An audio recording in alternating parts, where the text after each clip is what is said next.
Hey guys, welcome to my channel. Christina here. I am a single mom of 3 little girls. I am a full-time lab tech, a part-time baker, and now a YouTuber. So today I wanted to kind of piggyback off of my budgeting video because I think, especially for single mothers, budgeting and working on your credit are going to be the two most important things for one of the biggest goals that I know most of us have, which is to buy a home for our children and for ourselves.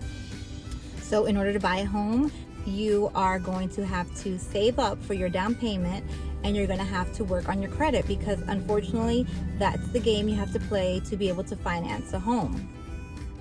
So let's start by understanding what goes into our credit score and where the credit scores are pulled from.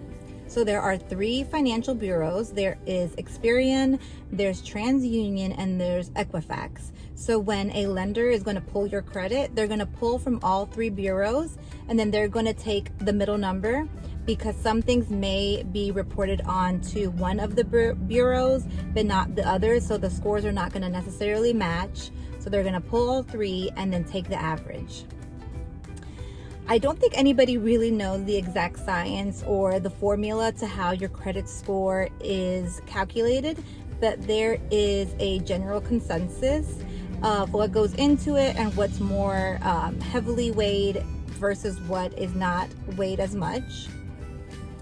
I'm not a professional, but I did take my score from 508 to currently 653. I recently just paid off the last few accounts that I had in collections, which were medical debt.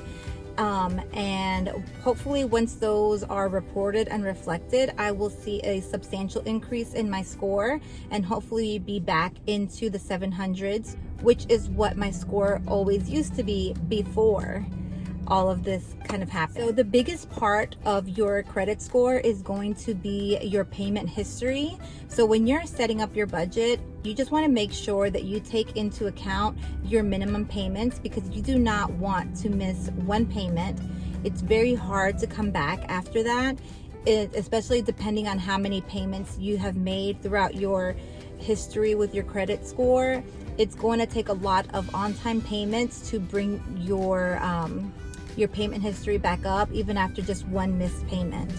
And then for buying a home, things change a lot, but I know when I was purchasing my home, they did not want any late payments within the last 12 months. So you really want to just take that into account, that you're going to have to make at least the minimum payments.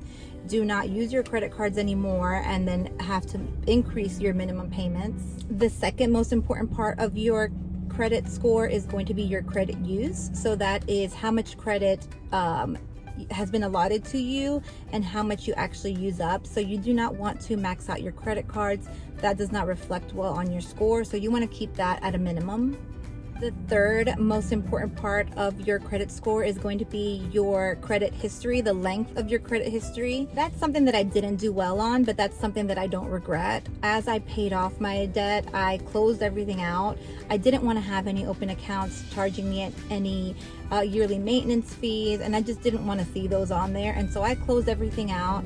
So my credit length history is 9 months right now, which is from when I purchased my home. The other part that is very heavily weighed is the derogatory marks on your account. So any accounts that you have in collections. And so you just want to make sure that you call the companies that you have in collections. You can try to make settlements with them. And once they're paid off, they will be reflected on there and your score will increase. From what I have seen and from what I have read, medical debt does not hurt it as much as some other debt that you may have. And so like I said, I did have some medical debt on my credit report, but I waited until now to take care of it. While you want to work on these, you want to make sure that your 4 walls are taken care of, you have a roof over your head, you have enough for food and utilities. This can wait until you are at that point. So if you're not there yet, wait until you work on your budget, you get out of debt, you're in a better position, and then you can kind of focus on taking care of these items to get to the next step. 2 more areas that are taken into account for your credit score but not weighed as heavily as the previous ones that we mentioned are how many accounts that you have open, and then also how many hard inquiries you have. So you want to make sure that every time somebody asks you, do you want to apply for this kind of credit card? Do you want to apply for this kind of credit card?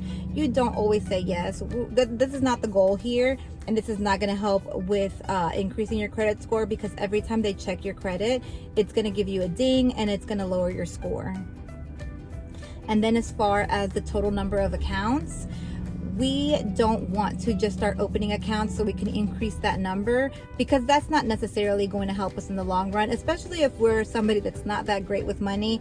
You don't want to have all these accounts open. That's just going to be temptation for you. And then this isn't something that is going to make a huge change to your score. So you really want to focus on those top 3 categories, which are your payment history. So you do not want to make any payments that are late. How much credit you are using. You do not want to max out your credit cards. And then those derogatory accounts, we don't want things to go into collection. We don't want companies to start calling us and harassing us and getting to know us on a first name basis, because I have been there, especially with the medical debt people. So now that we know where our credit scores live and we know what goes into our credit scores, we want to sign up for a credit monitoring website. I do Credit Karma. I have the app and I check it every day. But if you want to just check it at least weekly, that's really going to help you keep on top of that, keep that in the front of your mind. And they also have lots of tips on there. If there are things that are incorrect on your credit report, you can actually dispute directly from the website. And they'll send it to the company, and then they'll either give you a response saying that the debt is correct or it's incorrect, and they'll make the changes that need to be made through the app. So you want to sign up for Credit Karma or Credit Sesame, and you will get your TransUnion and your Equifax reports on there. And then we're going to want to go to the Experian website and sign up on there so you can get that 3rd credit score, and you can get a complete picture of everything that has been reported about you. I know a lot of people try to do those disputes when it's actually debt that you really owe. And I know it sounds like a great idea to try to be kind of sneaky and get those taken off when it's money that you actually spent. But I think that that is going to not really help the situation. If you have any other questions about this process, feel free to message me. You can add me on Instagram. I have my link down below. Don't forget to comment, give the video a like if you appreciated this information, and subscribe to the channel. Thanks. Bye.